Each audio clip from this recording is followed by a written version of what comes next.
Hello friends, હું છું દર્શક જ્યારે આપ સૌ મિત્રોના ઓનલાઈન સેશનની અંદર સ્વાગત છે। મિત્રો, આજના સેશનની અંદર આપણે ઘનમૂળ હોય તો ઘનમૂળનો આપણે શોર્ટકટથી જવાબ કેમ લઈ આવો એની આપણે ચર્ચા કરવાની છે।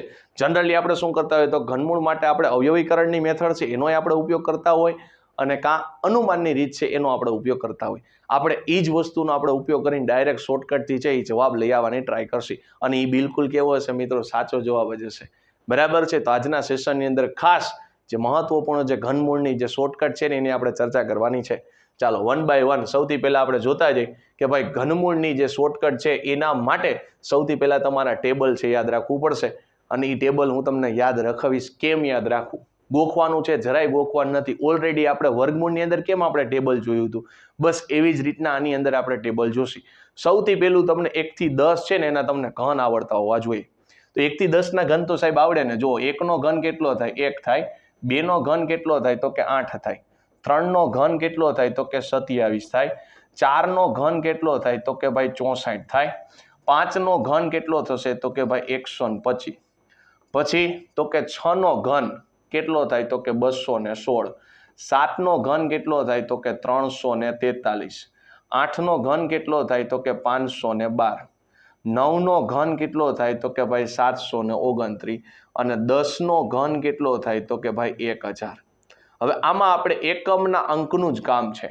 જો તમને કહે છે કે પ્રશ્નની અંદર એકમનો અંક એટલે એ કોણ હશે? તો કે ઘનનો જવાબ આવેલો હશે ને એનું તમારે ઘનમૂળ કાઢવાનું છે। તો પ્રશ્નની અંદર એકમનો અંક 1 2 3 4 5 6 7 8 9 ને 0 આટલા અંક તમને દેખાઈ શકશે।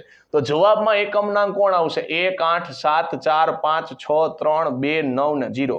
સાહેબ આ કઈ ટપી ન પડી, જો આ બાજુના ખાનામાં તો ભાઈ 1 હોય ને, 1 આ 1 છે તો 1 ની સામે કોણ છે? 1 જ છે। આ તમારો અત્યારે પ્રશ્ન થઈ ગયો અને આ કોણ બનશે? જવાબ બનશે। આ કોણ થઈ ગયો? તમારો પ્રશ્ન થઈ ગયો। આ કોણ તમારો બનશે? તો કે જવાબ બનશે। અથવા ઊંધું આમાં તો ચાલશે, આમાં કઈ વાંધો નથી। આને તમે પ્રશ્ન ગયો તો આ કોણ બનશે? તમારો જવાબ બનશે। આમાં કઈ વાંધો નથી। આને તમે પ્રશ્ન ગયો કદાચ તો આ કોણ થશે? તમારો જવાબ થશે। બરાબર? આમાં કઈ ઘનની અંદર તો કોઈ પ્રોબ્લેમ નથી। બરાબર છે? વર્ગમૂળ અને વર્ગમૂળ હોત તો એમાં આપણને પ્રશ્નને જવાબમાં થોડીક તકલીફ પડત। ચાલો હવે જોતા જાવ। જો સૌથી પહેલા પ્રશ્નની અંદર એકમનો અંક 1 હોય તો સામે જવાબમાં કોણ આવે છે? 1। તો પ્રશ્નની અંદર એકમનો અંક 1 છે તો જવાબમાં કોણ આવે છે? 1। પ્રશ્નની અંદર એકમનો અંક 8 હોય તો જવાબમાં કોણ આવે? 2। આમાં તો બે બાજુ હાલશે એટલે પ્રશ્નનો જવાબ ચાલશે। તો પ્રશ્નની અંદર એકમનો અંક 8 હોય તો જવાબમાં કોણ આવે છે? 2 આવે છે। પ્રશ્નની અંદર એકમનો અંક 7 હોય તો જવાબમાં કોણ આવશે? 3। તો પ્રશ્નની અંદર એકમનો અંક 7 હોય તો જવાબમાં 3 આવશે। પ્રશ્નની અંદર એકમનો અંક 4 હોય તો જવાબમાં કોણ આવશે? 4 આવશે। તો 4 સામે કોણ છે? 4। પ્રશ્નની અંદર એકમનો અંક 5 તો જવાબમાં 5। તો 5 સામે કોણ છે? 5 છે। 6 સામે જોશો તો સામે કોણ મળ્યું? 6। તો 6 સામે કોણ મળે છે? 6। ચાલો 3 સામે જોશો તો જવાબમાં કોણ આવે છે? 7। તો 3 સામે તમને મળે છે 7। આ 3 સામે કોણ મળે છે? 7। 8 માં તો કે 2 સામે જોશો તો સામે કોણ મળ્યું? તો કે 8। તો 2 સામે જોયું તો મને ખબર પડી જવાબમાં કોણ આવે છે? 8 આવે છે। પછી તો કે 9 સામે જોયું તો 9 સામે કોણ મળે છે? 9। તો 9 સામે તમે જોશો તો બે 9 જ છે અને છેલ્લે તમે જોશો 0 છે તો 0 સામે કોણ છે? 0 છે। 0 સામે 0 છે। આ આપણે જોયું। પણ આની અંદર મેઇન બે જ વસ્તુ તમારે યાદ રાખવાની જે મેં અહીંયા તમને લખી દીધી છે। જો 1 હશે ને તો જોયા જ વગર આપણે ડાયરેક્ટ 1 ની સામે 1 લખી નાખશી। 4 હશે તો 4 ની સામે 4 લખી નાખશી। 5 હશે તો 5 ની સામે 5 લખી નાખશી। 6 હશે તો 6 ની સામે 6 લખી નાખશી। 9 હશે તો 9 ની સામે 9 લખી નાખશી અને 0 હશે તો 0 ની સામે 0 લખી નાખશી। પણ એક વસ્તુ યાદ રાખજો, પ્રશ્નની અંદર જો એકમનો અંક 2 હોય, પ્રશ્નની અંદર એકમનો અંક જો 2 હોય તો એમાં ખાસ ધ્યાન રાખજો જવાબમાં કોણ લખવાનું થશે? 8 લખવાનું થશે। અને પ્રશ્નની અંદર જો એકમનો અંક 8 હોય તો જવાબમાં કોણ લખવાનું થશે? 2। તો તમારે એટલું મગજમાં ફિટ કરી લેવાનું, જ્યારે તમે ઘનમૂળ કાઢો ત્યારે મગજમાં ફિટ હોવું જોઈએ। 2 હોય તો સામે 8 લખવાના, 8 હોય તો 2 લખવાના। એટલે આ વસ્તુને યાદ રાખજો। 2 હોય તો સામે હું લખશી? 8 અને 8 હોય તો હું લખશી? 2।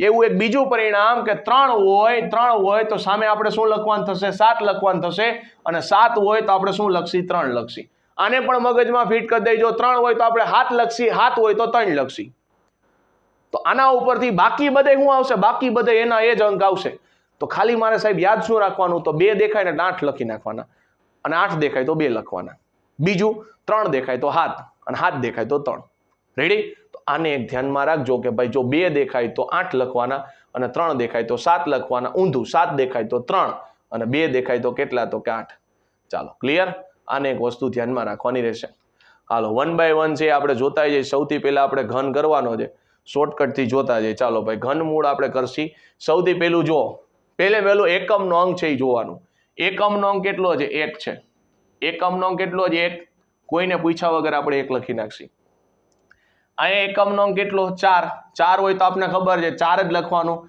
મને યાદ છે સાહેબ 2 હોય ને તો 8 લખવાનું અને 8 હોય ને તો 2 લખવાનું 3 હોય તો કેટલા લખશી 7 7 હોય તો કેટલા લખશી 3 આ મને યાદ છે એવું અહીં કઈ છે ને એટલે ઉપાધિ નથી હવે તો કે વર્ગમૂળમાં આપણે શું કરતા હતા 2 અંક છે ને એને કાઢી નાખતા હતા વર્ગમૂળની અંદર શું કરતા હતા પાછલા 2 અંક છે ને એને કાઢી નાખતા હતા ઘનમૂળની અંદર પાછલા 3 અંકને કાઢી નાખવા તો પાછલા 3 અંકને કાઢી નાખશો એટલે આ 3 અંક નીકળી ગયા તો આગળ કોણ બચ્યું 68 બચ્યું તો હવે જોજો પહેલી વાર પ્રોસેસ જુઓ ભાઈ 1 નો ઘન એટલે મને ખબર પડે 1 થાય 2 નો ઘન એટલે કેટલા થાય 8 થાય 3 નો ઘન એટલે કેટલા થાય 27 થાય 4 નો ઘન એટલે કેટલા થશે તો કે 64 થશે 5 નો ઘન એટલે કેટલા થઈ ગયા 125 થઈ ગયા તો અહીંયા 68 છે 68 આ કોની વચ્ચે આવે આ બેની વચ્ચે આવશે 68 છે આ બેની વચ્ચે આવે એમાં નાનો ડિજિટ 64 છે 64 નો જવાબ 4 તો આનો જવાબ તમને ખબર પડી ગઈ કોણ આવશે 41 આવશે આમાં વર્ગમૂળની જેમ માથાકૂટ નથી ફટાફટી ડાયરેક્ટ જવાબ આવી જશે 68 હતા તો 68 કોની વચ્ચે આવે તો તમે કીધું સાહેબ 64 અને 125 ની વચ્ચે આવે તો નાનો ડિજિટ 64 તો 64 ની સામે જવાબ કોણ છે 4 તો આપણો જવાબ થઈ ગયો 4 આની અંદર તો પાછલા 3 અંક છે પાછલા 3 અંકને કાઢી નાખો તો 39 આવ્યા 39 કોની વચ્ચે આવે તો તમે કીધું સાહેબ 27 અને 64 ની વચ્ચે આવે તો એમાં નાનો અંક કોણ 27 નો જવાબ 3 તો આનો જવાબ આવશે 34 હાલો નેક્સ્ટ આગળ છે હાલો સૌથી પહેલા સાહેબ મેં કીધું તું મને યાદ છે 2 હોય તો 8 આવે 8 હોય તો 2 આવે 3 હોય તો 7 આવે 7 હોય તો 3 આવે તો છેલ્લે અહીંયા મેં જોયું 3 છે તો ડાયરેક્ટ 7 લખી નાખવાના 3 ભૂલે ચૂકે કોઈ નહીં લખે અહીંયા 2 છે તો 2 ના કેટલે લખી નાખવાના 8 2 ના 2 છે કોઈ નહીં લખે પછી હું કીધું તું પાછળના 3 અંકને છે કાઢી નાખો 19 બચ્યા 19 એટલે ક્યાં આવે જો 2 નો ઘન છે એ કેટલો થાય 8 થાય અને 3 નો ઘન છે એ 27 થાય તો આ બેની વચ્ચે 19 આવે તો નાનો ડિજિટ 8 8 નો જવાબ 2 તો આનો જવાબ આવ્યો 27 ફટાફટ યો હાલો અહીંયા પાછળના 3 અંક કાઢી નાખો તો 195 આવ્યા તો 195 ક્યાં આવે તો જો ભાઈ 5 નો ઘન છે ને 125 થાય થોડીક મહેનત કરવી પડશે ભાઈ 6 નો ઘન કેટલો થાય 216 થાય તો 195 જે આ બેની વચ્ચે આવે એમાં નાનો ડિજિટ 125 એટલે 5 તો અહીંયા આવશે 58 સમજાણું અહીંયા કેટલા આવશે 58 હાલો આગળ હાલો છેલ્લે કોણ છે 7 છે તો આપણને ખબર છે સાહેબ 2 હોય ને તો કેટલા આવે 8 8 હોય તો કેટલા આવે 2 3 હોય તો કેટલા આવે 7 7 હોય તો કેટલા આવે 3 તો અહીંયા છેલ્લે 7 છે 7 ના કેટલા આવશે 3 અહીંયા છેલ્લે 3 છે 3 ના કેટલા આવશે 7 છેલ્લા 3 અંકને કાટાપીંડી કરી નાખો તો કેટલા બચ્યા 79 79 ક્યાં આવે તો કે ભાઈ 4 નો ઘન છે ને એ કેટલો થાય 64 થાય અને 5 નો ઘન છે ને એ કેટલા થાય 125 થાય તો નાનો ડિજિટ કોણ છે 64 છે 64 નો જવાબ 4 તો અહીંયા જવાબ આવશે 43 અહીંયા છેલ્લા 3 અંક કાઢી નાખો તો 658 આવ્યા 658 ક્યાં આવે તો જો 8 નો ઘન છે ને 8 નો ઘન કેટલો થાય 512 થાય 9 નો ઘન કેટલો થાય 729 તો આ બેની વચ્ચે આવેમાં નાનો ડિજિટ 512 એટલે કોણ આવે 8 હવે આમાં તમને માની લો પોઈન્ટ વાળું તમને ઘનમૂળ પૂછે તો શું કરશી જો કેટલા છે 6 છે હાલો 6 5 8 503 અને માની લ્યો અહીંયા તમને પોઈન્ટ આપી દીધો તો પહેલા તો આપણે નોર્મલ જે રીતે આપણે કરીએ ને જ કરવાનું ઓમાં આપણે શું કરતા હતા ઘનમાં ગુણ્યા 3 કરતા હતા આ શું કરવાનું, ઘનમૂળની અંદર ભાગ્યા 3 કરવાનું. જો પેલા નોર્મલ પ્રોસેસ, આનો જવાબ કેટલો આવ્યો, પોઈન્ટ વગરની સંખ્યા છે એટલે 658, 503, એનું ઘનમૂળ છે, એનું ઘનમૂળ કેટલું આવ્યું હતું, તો કે ભાઈ એનું ઘનમૂળનો જવાબ આવ્યો 87.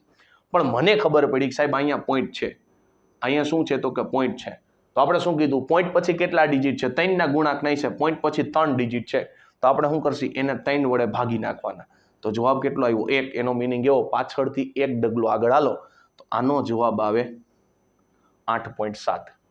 આમાં ચેક કરો, નોર્મલ આવી રીતના તમને આપ્યું છે 507 અને એનું ઘનમૂળ કરવું છે, અહીંયા માની લ્યો પોઈન્ટ છે, બરાબર, 3 ના ગુણાંકમાં જશે, તો નોર્મલનો જવાબ કેટલો હતો, 43 હતો, તો આનો જવાબ 43 જ હશે. પણ હવે હિસાબ કરો, પોઈન્ટ પછી 3 સંખ્યા છે, આપણે ભાગાકારમાં 3 રાખવાના, તો કેટલા થશે 1, તેનો મતલબ એવો, પોઈન્ટ પછી 1 સંખ્યા, તો જવાબ કેટલો આવશે 4.3.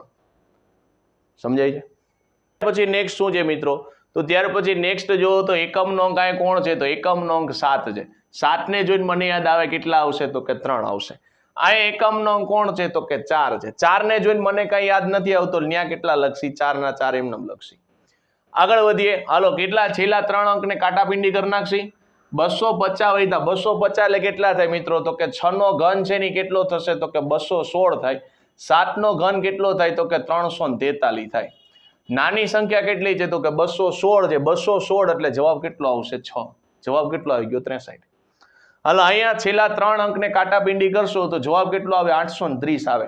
830 કોની વચ્ચે આવે, તો મને ખબર પડે કે ભાઈ 9 નો ઘન છે ને કેટલો થાય 729 થાય, અને 10 નો ઘન કેટલો થશે, તો કે 1000 થશે.